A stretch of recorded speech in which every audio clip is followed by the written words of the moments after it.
Yeah. So welcome to Decoding CTO, case 26. Today I'm bringing up a case of total occlusion of LCX, which we did through venous graft. So I'm Dr. Sharath, interventional cardiologist from Medicover Hospitals, Hyderabad. So my patient is a 57-year-old male, post-CABG, came with acute coronary syndrome and non-QMI. This is 8 to 10 years after his bypass surgery, and he also had moderate ischemic MR. So we did CAG, showed native triple vessel disease and patent grafts to lima to LAD, SVG to PDA, but significant disease in SVG to OM graft, which I will show.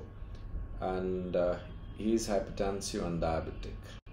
So this is an echocardiogram which revealed moderate MR, mild to moderate MR. You can also see info chamber view. So and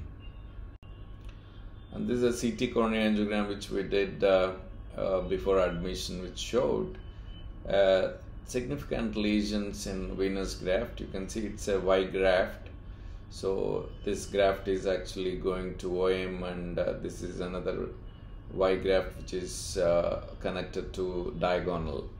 And there are two lesions in the graft connecting to OM after the origin of diagonal graft. So you can see here, and it appeared like a huge clot sitting in this venous graft, possibly at the site of valves in the vein. This is the angiogram. So you can see there's total occlusion of right coronary artery, but graft is patent to right coronary artery, and this is a left system, which you can appreciate. The second OM is totally occluded, and OM1 there is mild lesion, and LAD is totally occluded from ostium. And this is the venous graft to OM2 and diagonal. You can see there is a tight lesion as shown in CT angiogram in both views. And this is a branch which is connecting diagonal, that's a Y graft, and this is a main graft which is going to OM2. This is SVG to RCA, which is quite patent, and native RCA is totally occluded.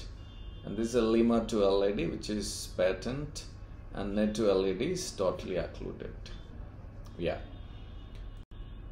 So this is an anatomicogram of patient. So it's a totally occluded LAD, but patent lima, and this is LCX is OM2 is totally occluded. OM1 is mild disease, not represented here anyway, and this is a venous graft to OM1, so in which there are two lesions which are clot rich, and there is a Y grafting which is going to diagonal.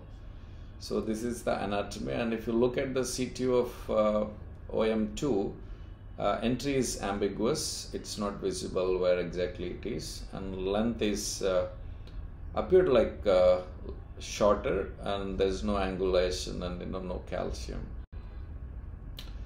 So if you look at graft intervention versus native LCX intervention in this case, so with these points, if you look at anatomical complexity in graft, clot is a major issue, which can cause no flow and slow flow, which may complicate, further regarding mitral regurgitation. And also graft is almost more than 8 to 10 year old, so which is generally not good for any intervention.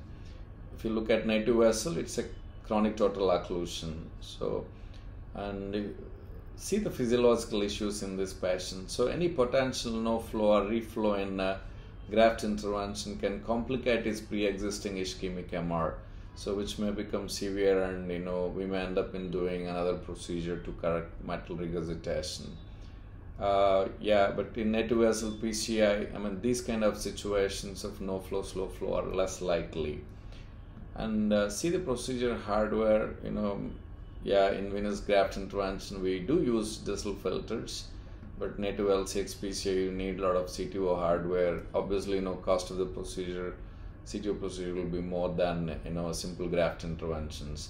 But physiologically, native LCX PCI is more beneficial and less complicated to the patient with an ischemic MR. So with that cue, we decided to go ahead with native LCX CTO PCI and look at the J-CTO score. There is only blunt cap and rest all are not there. And regarding wiring strategy, yes, we can do an IVUS guided antegrade wiring. If that doesn't happen, we can straight away go ahead with retrograde approach, as we have a good venous graft, connecting to OM, which acts as a conduit for retrograde PCI. This is a dual injection. During procedure, you can see the total occlusion of OM2, and you can also see the huge clot, sitting in OM. So we tried antegrade wiring after IVUS from LCX. So basically this we did to understand the vessel size, overall. So you can see this is the size of the vessel at this juncture. So it's almost lumen is 2.6 and EM is almost 2.9 to 3.6. It's somewhere between 3.2. So nearly it might accept up to 2.75 or 2.5 stent. That's a main LCX. But anyway, we are going to choose based on the OM size. So as the size appeared significant, we thought we'll go ahead and treat native OM CTO. And when we tried antegrade wire escalation, we couldn't advance due to ambiguous cap. As the vessel is too small here, we couldn't navigate IVUS and microcatheter into that place. That's the reason we decided to go ahead with retrograde intervention.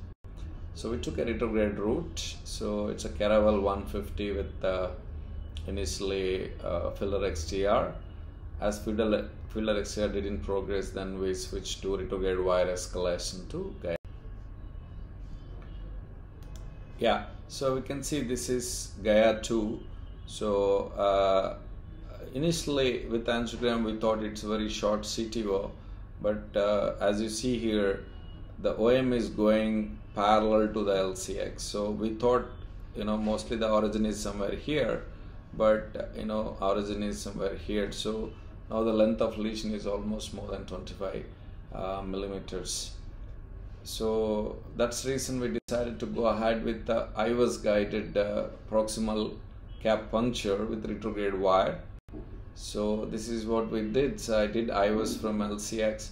You can see this is a proximal cap.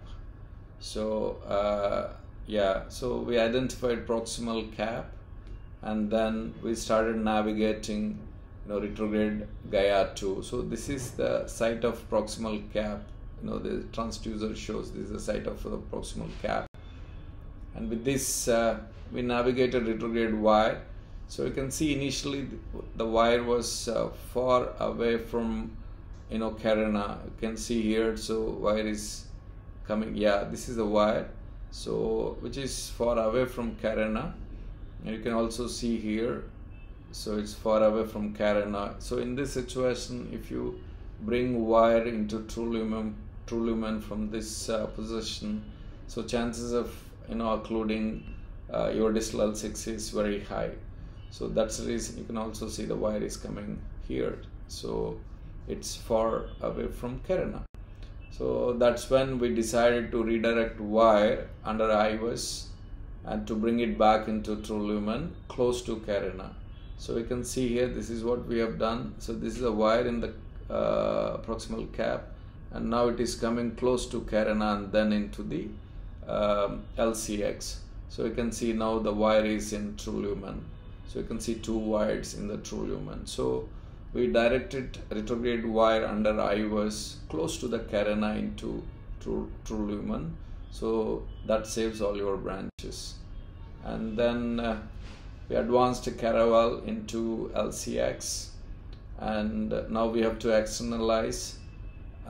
We confirmed wire position, you can see here. So this is a wire in the proximal cap, and you can see this is again the wire here, and you can see it is almost close to the CARINA. and then we are in true lumen here. So once we confirmed wire position, then we planned externalization. For externalization, as the vessel is too small here, we took a guide liner antegradally, and then we pushed our retrograde wire into the guide liner, later trapping and followed by wire externalization. Once that is done, we pre-dilate it, and then we did an IVUS guided stunting to OAM. You can see this is a forced injection of native vessel with a total occlusion, and this is post-procedure. You can clearly see well expanded stunt and nicely flowing OAM.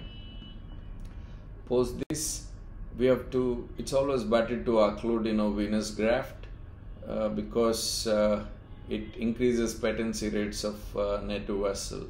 So we occluded with a vortex coil from Boston Scientific. It's a 6 mm coil which we deployed within the graft.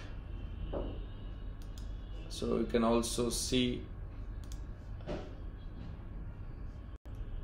right, so post deployment there was no flow into the graft. So to conclude, venous grafts more than 8 to 10 years old with large clots and degeneration may not be safer to intervene. No flow, slow flow into OAMs like this case with moderate ischemic MR can be catastrophic sometimes. Retrograde through venous grafts can be safely done to avoid no flow, slow flow and its physiological implications. It's better to occlude venous graft after opening native vessel to improve long-term patency rates. Thank you. So you can subscribe to Interventional Strategies YouTube channel to see more and more such videos.